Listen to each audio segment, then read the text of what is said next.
मध्य प्रदेश की मोहन यादव सरकार इन दिनों ईएमआई पर चल रही है। सरकार बार बार कर्ज तो ले रही है, लेकिन इस कर्ज का पैसा कभी विदेश यात्रा पर खर्च किया जाता है तो कभी लाडली बहना योजना जैसी स्कीम पर। लेकिन इस बार सरकार माननीयों का वेतन बढ़ाने जा रही है। वेतन में छोटी मोटी बढ़ोतरी नहीं बल्कि 60,000 तक की बढ़ोतरी होने जा रही है और इस लिस्ट में विधायकों के साथ साथ खुद मुख्यमंत्री मोहन यादव का नाम भी शामिल है। भले ही मध्य प्रदेश की जनता सड़कों पर उतरकर भीख क्यों न मांगे, पर माननीयों का वेतन जरूर बढ़ना चाहिए। भले ही प्रदेश कंगाल क्यों न हो जाए, लेकिन माननीयों का वेतन बढ़ना चाहिए। युवाओं को रोजगार मिले या ना मिले, किसानों को खाद मिले या ना मिले, शिक्षा और स्वास्थ्य व्यवस्था बेहतर हो या ना हो, लेकिन माननीयों का ठाट बाट और वेतन जरूर बढ़ना चाहिए। मध्य प्रदेश सरकार इन दिनों कर्ज पर चल रही है।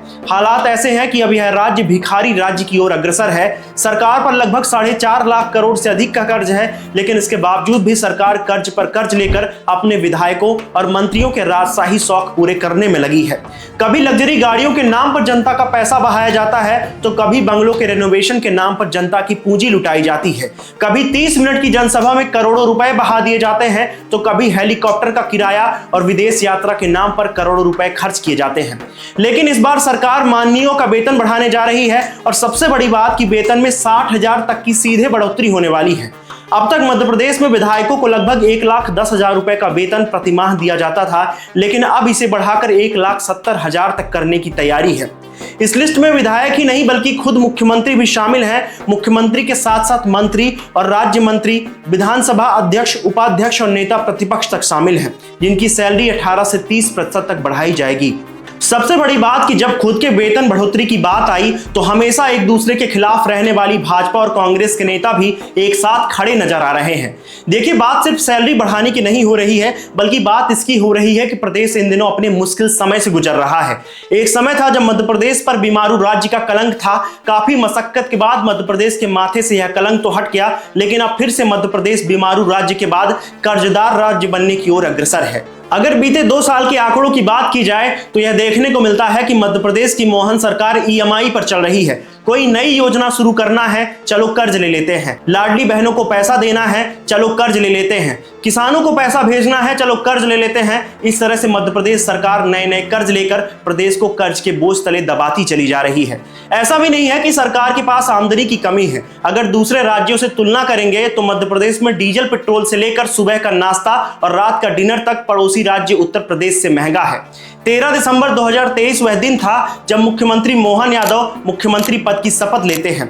मोहन यादव के मुख्यमंत्री बनते ही ऐसा लगा जैसे अब मध्य प्रदेश का उद्धार होने वाला है। कुछ दिनों तक मुख्यमंत्री मोहन यादव योगी आदित्यनाथ के तर्ज पर काम भी करते हैं, लेकिन अब मोहन सरकार पर अफसरशाही हावी होने लगी है। अगर बात भ्रष्टाचार की जाए तो गांव से लेकर शहर तक लगभग हर एक विभाग भयंकर भ्रष्टाचार की चपेट में है। शिक्षा और स्वास्थ्य व्यवस्थाएं दम तोड़ रही हैं, सड़कों की हालत खस्ता होती चली जा रही है।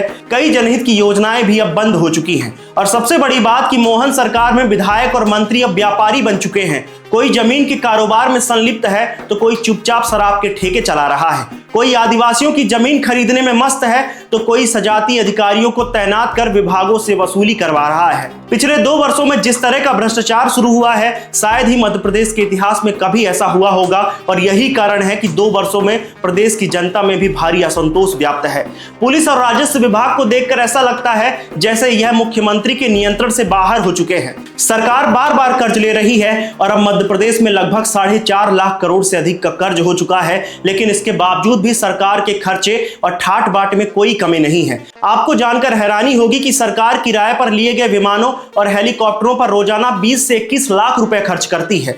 इसके अलावा मुख्यमंत्री मोहन यादव की 2 विदेश यात्राओं में कुल 18 करोड़ रुपए से अधिक का खर्च हुआ था।